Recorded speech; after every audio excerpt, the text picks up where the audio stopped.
What gives something value?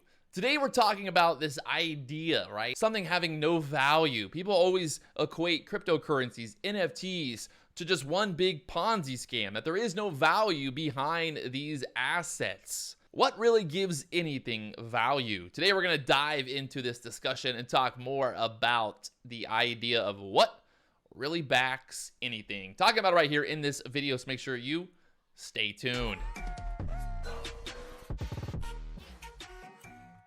What's going on, guys? Patrick here, and today I want to talk about what gives an asset value, right? What creates a market, and what is value at the end of the day when you're investing in anything? When you buy a house, when you buy a car, when you buy anything, what is the value of that, right? Now, people always equate Bitcoin. They equate NFTs, especially since I started talking about NFTs and crypto. Everyone's like, oh, this is all just one big scam. It's all just one big Ponzi scheme. But the problem is if we look at the chart on Bitcoin. So looking here at the price of Bitcoin, it might look interesting because you can see over here on the side, $260 the high. So this is back in 2013 on Bitcoin, when the price of Bitcoin went from about $20 to a high of $260. I believe this is when Mt. Gox got hacked and there was all these issues with Bitcoin at the time. So this is back 2013. I just want to put a line on this so you guys can see, at the point of the top of this move, everybody was screaming the same thing. It's a Ponzi scheme. It's just one big pump and dump. It actually has no value, right? Everybody's saying the same thing. So the world's like, well, maybe they're right. If the media tells me that Bitcoin's a Ponzi scheme, if everyone's saying Bitcoin's a Ponzi scheme, well, then maybe everybody else is right. But the thing is, like, if we go and let's zoom out here, let's keep going. All right, the price is around $100, $100. We're moving up in price. Oh my gosh, the Ponzi scheme it's back. It's happening again. And you can see how, look at this. So now Bitcoin goes from $100 to a high of $1,200 in November of 2013. So again, we'll draw a line here and you can see that's the top at the $1,200 area. And right at the top, the same story comes out. Everyone says the same thing, that Bitcoin is a scam. It's a Ponzi scheme. Why would anyone buy this? It's so retarded. It's so stupid. It's so funny to really read all the messages, the comments of people talking about how NFTs and all this, it's all just one big pump and dump. But as you can see here, at the end of the day, Bitcoin over and over has proven. If you go, let's keep going here. You can see Bitcoin dropped to a low of $350 there in 2014. We keep going. It gets down to a low of around $300 there in November 2014. We're pretty much in a bear market for quite some time on Bitcoin. We're just going. Okay, we're just slowly going sideways. And here's another pump up to the $500 area. Hey, little break here. I needed to breathe for a second. I've got a new NFT project that I'm working on. This is kind of why I'm making this video, because so many people are just like being skeptical. They hate on it. They're like, oh, it's just a bad idea. At the end of the day, if you see value in owning an NFT, if you see value in being part of the community, well, then you see value in that. You see the idea of like your investment, creating value in the future for you as an investor. So I would suggest, if you're on the fence, you want to learn more, come check us out in the Discord. You can check it out on Twitter if you don't have Discord. You can check out the website. If you want to learn more, the opportunity is there for you to learn more.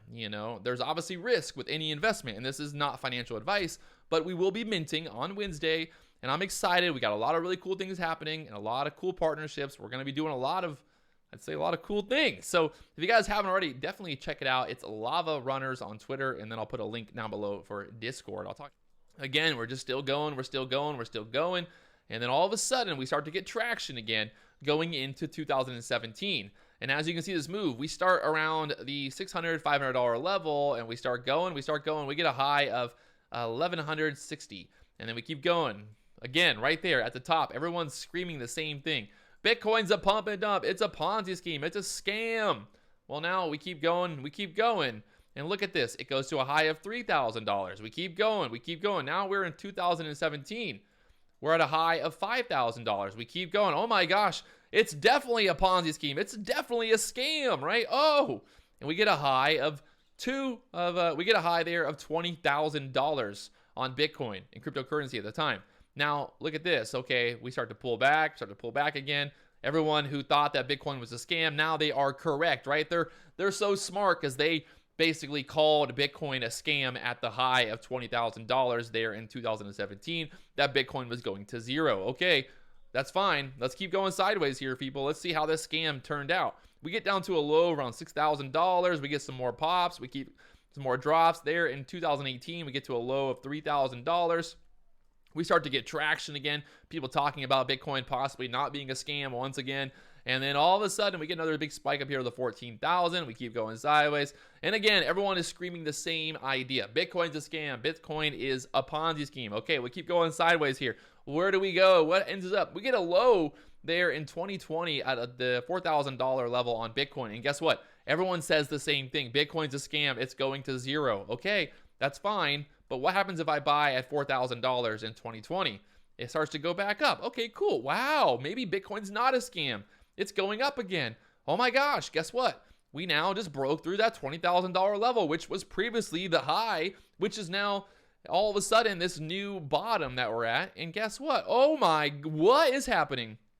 How is this happening? Bitcoin goes to 40,000. Bitcoin goes to 57,000. And then now Bitcoin keeps going. It just keeps going higher and higher and higher. And what's interesting is if we go here and look, we got another dip down here to the $30,000 level. Remember, at the high here, at the $50,000, or say, yeah, that $65,000 level, everyone said the same thing. Bitcoin's a scam. Okay, Bitcoin's a scam. It's going down to 30.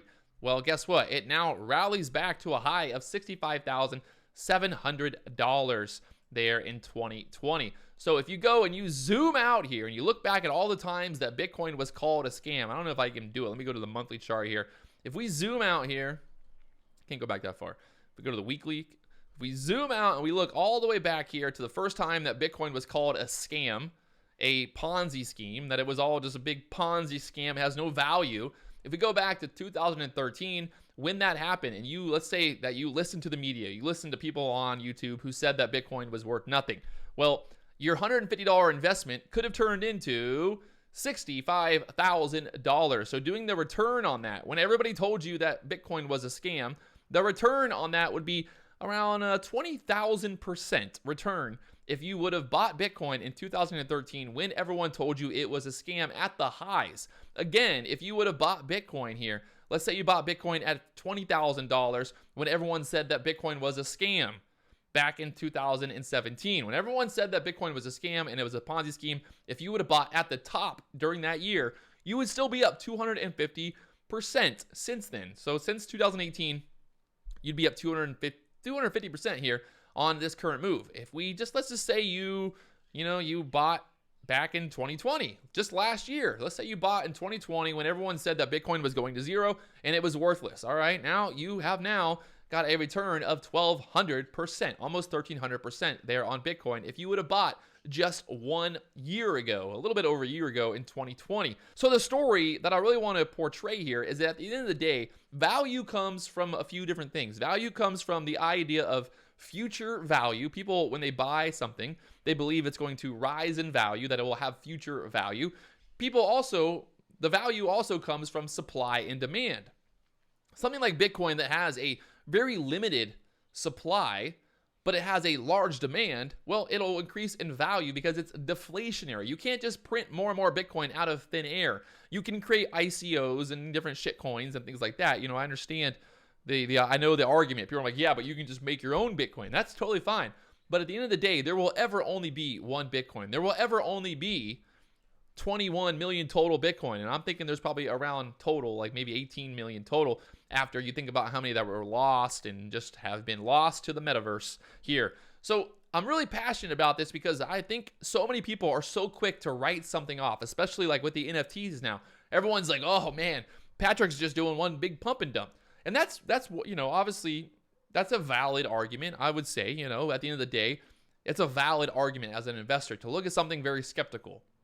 But you have to think as well, the people who bought into Bitcoin back in 2013, everyone told them the same thing. They told them that it was a pump and dump, it was worthless, it had no value, and it would not continue into the future. So here we are today with the NFT space exploding the way it is, giving people actual value over just buying a stock. People say, well, if you're going to buy something, you should buy Apple stock. But at the end of the day, what really gives Apple value? The value for Apple comes from the supply and the demand.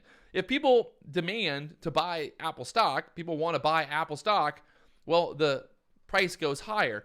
If Apple, all of a sudden, let's just say Apple starts to decline in value, they basically just stop doing anything, they stop making products, and they go bankrupt, they go disappear, the shareholders of Apple will receive zero, nothing. If you're a ordinary common shareholder of Apple and Apple goes bankrupt, you will not get anything. They won't pay you a dividend. They won't give you money because you held your shares for the last 10 years. That's just not how it works. These companies that you buy stock in, you're buying stock with the idea of somebody else buying your stock in the future at a higher value because the value of the company will start to rise. There's obviously dividends, there's rewards and things like that for being a holder. But at the end of the day, everything in life comes down to the overall demand, the supply, how much people really want to pay for something. If you think the price of gas is just set because some guy in a room somewhere just goes, okay, I think the price of gas today is going to be $5. That's not how it works. It comes down to supply and demand. You can see this very clearly if you look at the price of oil. When the new numbers come out on the stock, how much oil is backed up in the ports or wherever they're holding the oil at, you get these numbers that come out, how many barrels are out there. Well, then you'll see big spikes in the price of oil based on the supply. And that is obviously translating over to demand. So less supply, more demand, you get the idea here. So I really just want to you can see I'm kind of really excited about this because again, I see so many people just writing off crypto, writing off NFTs because they're like, it has no value.